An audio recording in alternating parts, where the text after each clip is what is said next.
Agent Vinod was trying to be like a little bit like Bond type of, entertaining, larger than life character. This is more of a drama, this is more real. I mean, Kabir has made quite a grounded film. It's like I think to be exciting today, even in a Bond film actually, you should have quite a realistic plot. Like, people want to know about the Middle East, they want to see, I mean, if you hear about ISIS, you hear about fanatical groups doing these things. Today's villains kind of famously are terrorists, but not just generic terrorists. You want to be specific, you want to give facts about where they're from, how it's done, what the whole thing is. And in that background, you try and make a fun story, So this is also an action adventure, but it's not like Agent Vinod in the sense that it's more of a drama.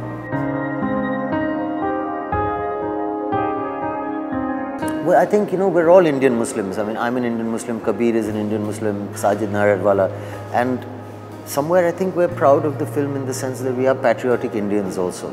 Also, Kabir gives a very balanced point of view to a story like this, which could be sensitive, It's not anti-Pakistan, it's not obviously it's not anti-Muslim. So it's just anti-people that want to hurt our country. I mean, 26/11 happened, There are people who plan those things, who don't respect peace and love, who are against, our country and our culture. And I think that's like an open wound in our psyche, So to make a film about that it was an exciting thing for me. I think you look for the right release date. And this is the right release date. You even got Rakhi as a holiday on the Saturday. The Friday is clean.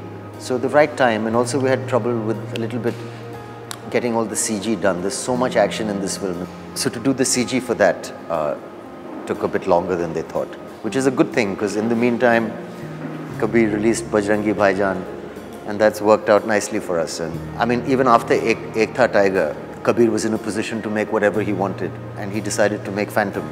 So I think that's an important thing, that it's a film close to his heart.